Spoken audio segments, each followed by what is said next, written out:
Saudara-saudara, kalau kita lihat bahwa Kristenan tidak bisa melepaskan diri daripada bangsa Israel atau orang Yahudi. Kenapa? Karena keselamatan. Nah, saudara perhatikan. Kelas keselamatan itu datang dari Yahudi. Waktu Yesus bertemu dengan wanita Samaria, keselamatan datang dari Yahudi. Kenapa bisa datang dari Yahudi? Karena Yesus adalah orang Yahudi. Dan Yesus dari suku Yehuda. Saudara-saudara. Jadi, kekristenan memang tidak bisa melepaskan diri daripada orang Israel, orang Yahudi. Karena kata Kristen itu berasal daripada dua kata Christ and DNA. Artinya golongan Kristus. Pengikut Yesus.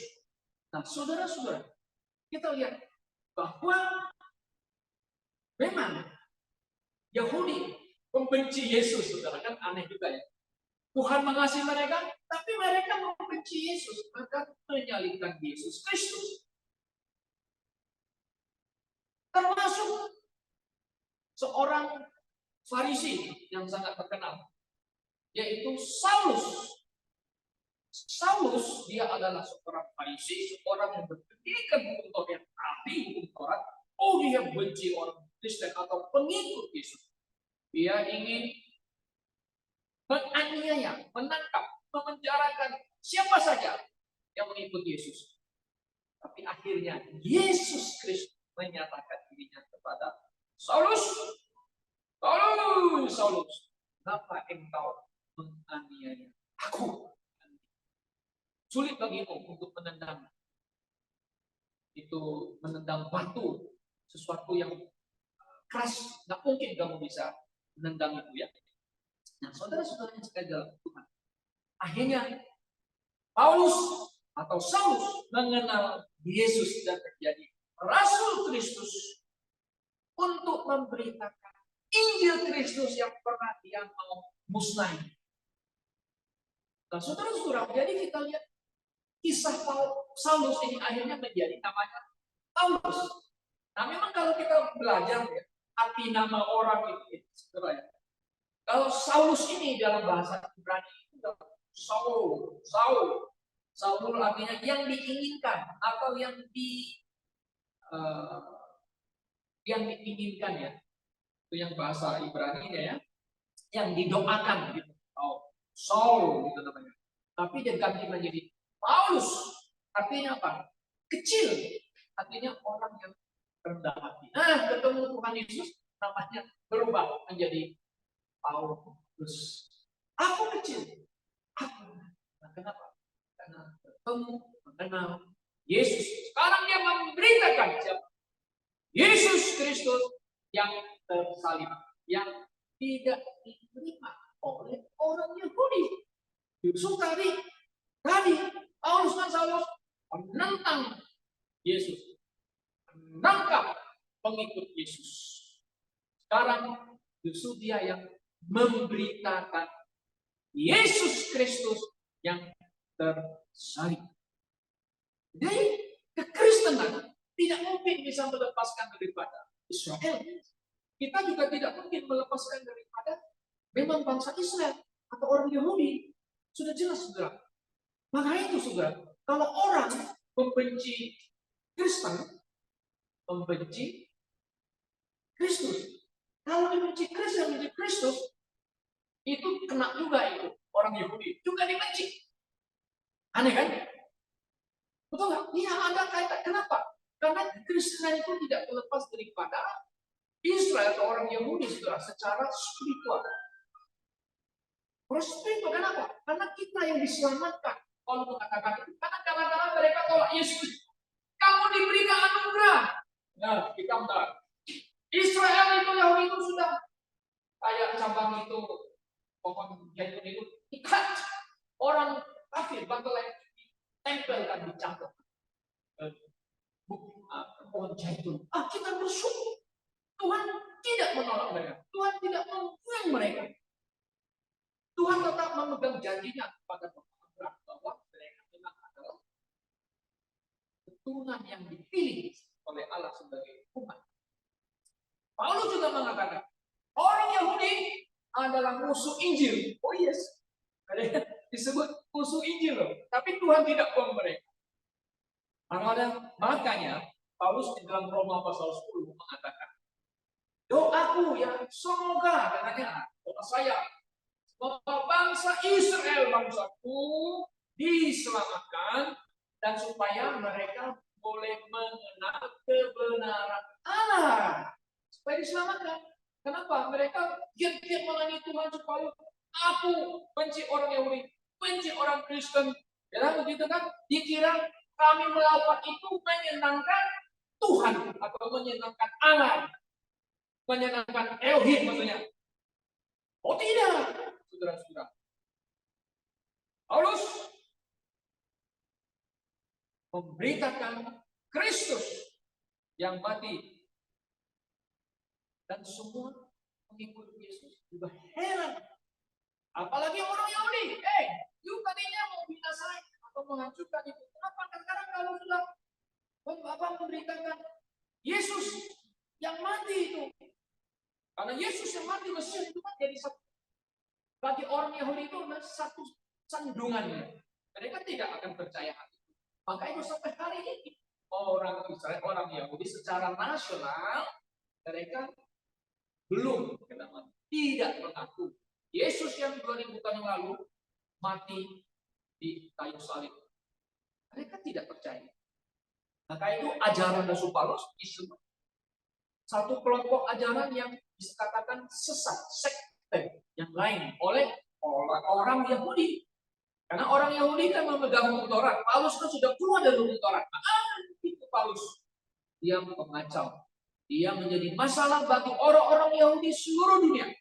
Maka itu disebut dia adalah sesat. Saudara-saudara, Paulus dipilih oleh Kristus. Dan Paulus sendiri menyatakan, bukan kehendakku, tapi kehendak Allah dalam Yesus Kristus. Paulus dipilihnya. Ini adalah satu anugerah. Aku dipilih, aku diutus untuk memberitakan Injil Yesus Kristus. Bukan karena aku mau, tapi karena Kristus yang pilih. Ini adalah kedaulatan kekuasaan daripada Yesus Kristus memilih Paulus untuk memberitakan Injil keselamatan. Nah, saudara-saudara, kenapa Paulus mengatakan kami memberitakan Yesus yang tersalib? Nah, kita lihat kembali ke 1 Korintus pasal 1 tadi, ayat yang ke-22. Saudara perhatikan, orang-orang Yahudi menghendaki tanda, orang-orang Yunani pencari hikmat. Tetapi kami memberitakan apa?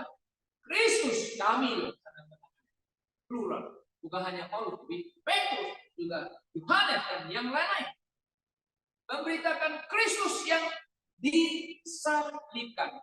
Untuk orang-orang Yahudi, suatu batu sandungan. Dan untuk orang-orang bukan Yahudi, suatu kebodohan. Kenapa memberitakan Kristus yang disalibkan?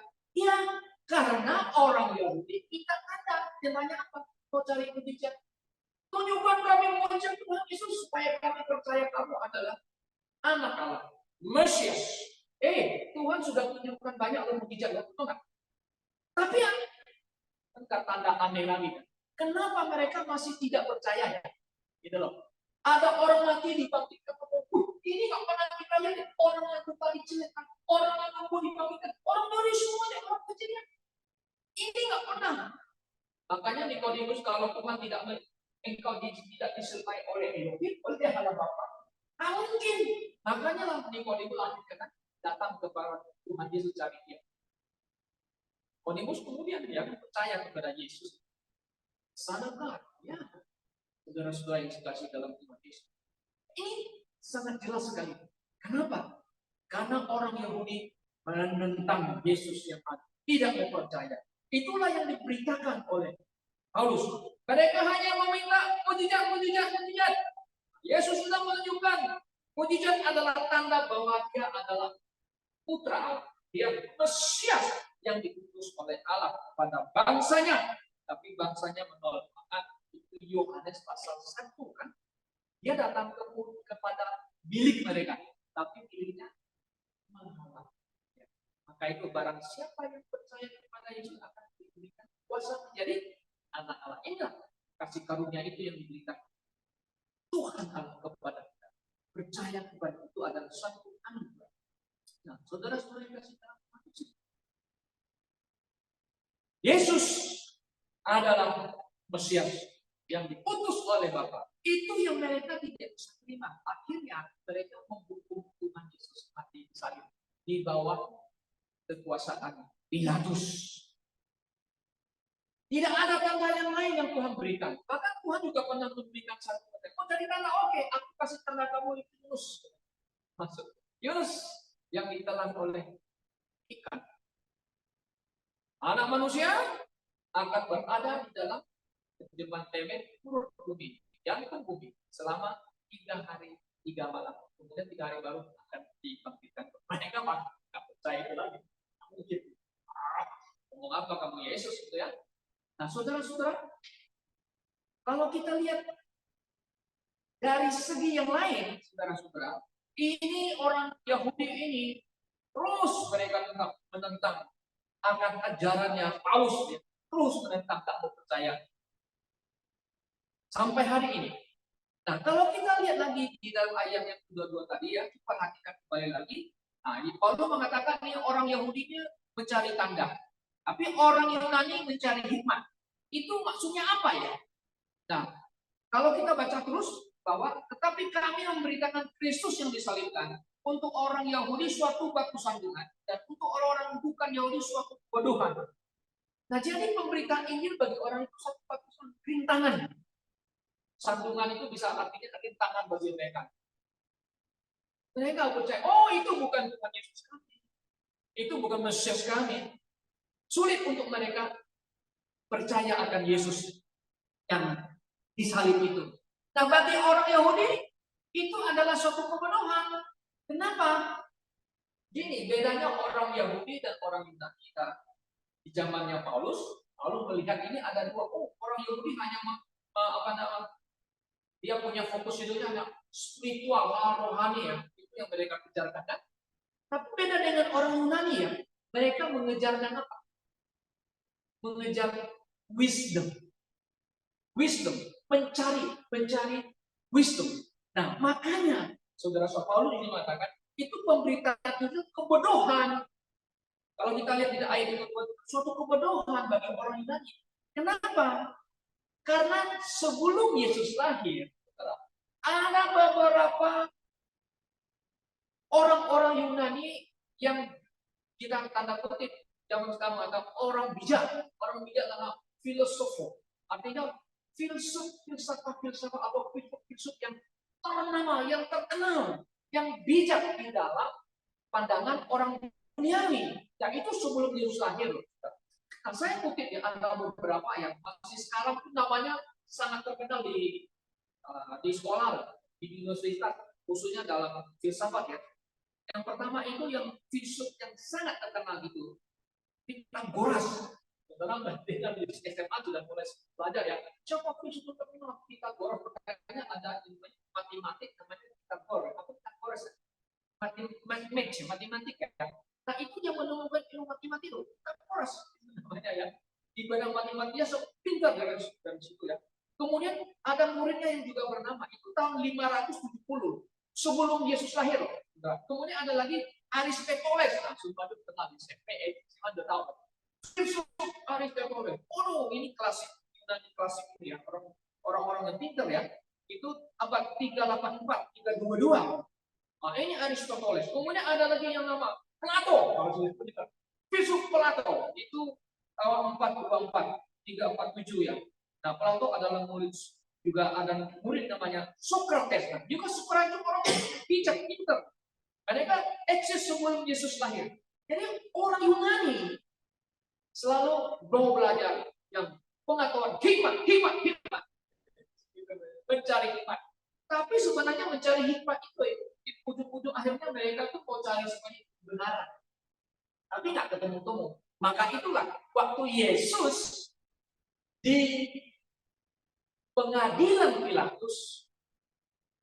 Apa itu kebenaran? Pilatus mengatakan di Yohanes pasal yang ke-18 ya. Pilatus tanya, apa itu? Coba kita lihat ayat di sini ya, supaya kita ada koneksi. Kenapa Paulus mengatakan itu pemberitaan Injil tentang Yesus yang mati bodohan itu bagi orang Yunani ya. Nah, di sini ini Pilatus orang Yunani, dari orang-orang yang berilmu gini ya. Berilmu. Yohanes 18 ayat yang ke-38. Ayat yang ke-38 katakan demikian ya. Ayat 18:38. Oke. Sesudah mengatakan demikian keluarlah Pilatus bagi pendapatan orang Yahudi dan kata, saya baca apa ini? 37 TB salah. Kalau King James 38 ya. Saya baca 37 ya. Maka kata Pilatus kepadanya, jadi engkau adalah raja. Jawab Yesus, engkau mengatakan bahwa aku adalah raja. Untuk itulah aku lahir dan untuk itulah aku datang ke dalam dunia ini. Supaya aku memberi kesaksian tentang kebenaran. Nah, ini adalah menyebut kebenaran itu.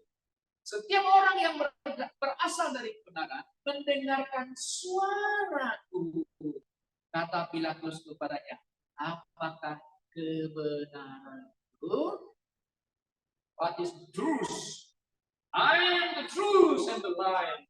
I am the truth, I am the way and the truth and the life. Kebenaran. Jadi orang Yahudi sebenarnya mencari